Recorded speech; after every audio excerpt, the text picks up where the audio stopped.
আজিৰ যিখন কনক্লেভ হ'ল মই সঁচাকৈ ধন্যবাদ দিছোঁ BTCৰ মাননীয় চিফ প্ৰমোদ বড়ো ছাৰক।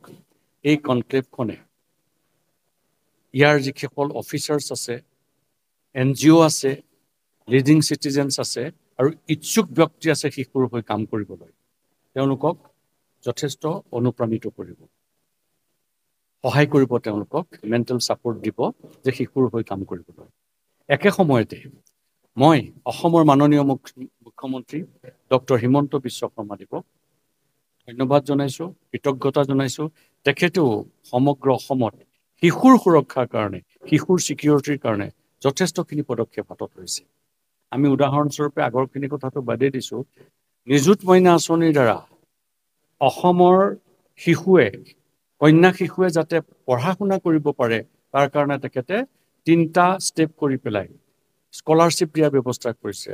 যে স্কলাৰশ্বিপ ঠিক নহয়, সহায় কৰিছে, যাতে ফাইনেন্সিয়েলি তেওঁলোকে যেতিয়া পঢ়া শুনা কৰিবলৈ কিতাপ পাব, কাপোৰ পাব আৰু অহা যোৱা কৰাৰ কাৰণে পকেট খৰচ পাব, তেতিয়াহ'লে নিশ্চয় কোনো ছোৱালীয়ে পঢ়া শুনা নকৰি বাল্য বিবাহক সন্মতি নিদিব। কাৰণ তেওঁলোকে এতিয়া মৰেলি বুষ্ট হৈছে যে আমি মাষ্টাৰ ডিগ্ৰী ল'ম, আমিও চাকৰি কৰিম, আমিও সমাজত প্ৰতিষ্ঠিত হ'ম আৰু যুৱ প্ৰজন্মৰ সমানে সমানে, মানে ল'ৰাৰ সমানে সমানে আমিও বিভিন্ন ধৰণে চাকৰি, ব্যৱসায় আদিৰ আগুৱাই যাম। গতিকে মাননীয় মুখ্যমন্ত্ৰী ডক্টৰ হিমন্ত বিশ্ব শৰ্মাদেৱৰ যি প্ৰচেষ্টা, আমি সঁচাকৈ শলাগ লৈছোঁ আৰু তেখেতৰ এই প্ৰচেষ্টাত যাতে সঁচাকৈয়ে এই প্ৰচেষ্টা সফলিত হয় তাৰ কাৰণে আমি সকলোৱে ব্যক্তিগতভাৱে আৰু অফিচিয়েলি, আনঅফিচিয়েলি অৰ্গেনাইজেশ্যনৰ ফালৰ পৰা আমি ছাপোৰ্ট কৰিব লাগে। বাল্য বিবাহ অসমৰ পৰা মষিমূৰ কৰাৰ ক্ষেত্ৰত 2026 চনৰ ভিতৰত বাল্য বিবাহ শূন্য অসম কৰিবলৈ তেখেতৰ যি প্ৰচেষ্টা, সেইটো এক বিৰল উদাহৰণ। আৰু কমিশ্যনৰ চেয়াৰপাৰ্চন হিচাপে ময়ো এই তেখেতৰ এই কামত, তেখেতৰ এই প্ৰতিশ্ৰুতিত হাত উজান দিছোঁ।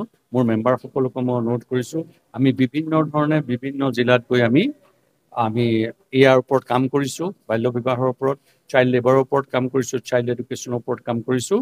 গতিকে মই আজি এই কনক্লেভখন ছাকচেছ হৈছে বুলিয়ে ভাবোঁ আৰু বহুত গণ্যমান্য ব্যক্তি আহিছে আৰু সকলোৱে বুজি পাইছে।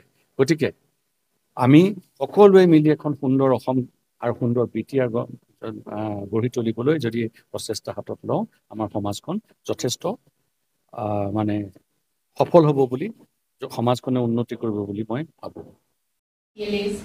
কিন্তু তেওঁলোকৰ কিছু কামৰ মানীয় ৰঞ্জিত ডাঙৰীয়া, বসুমতাৰী ডাঙৰীয়া, তেওঁ গতিকে আমাৰ মাজত উপস্থিত নহ'ব বুলি মোক জনালে।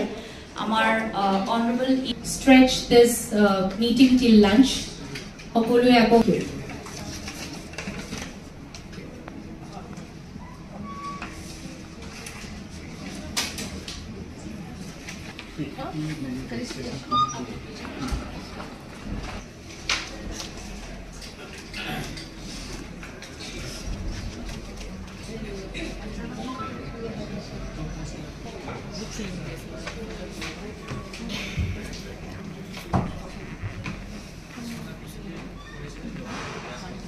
আমাৰ মানে চিৰাং, কোকৰাঝাৰ, ওদালগুৰিৰ অলপমান অসুবিধা হৈছে বুলি কৈছে মোক।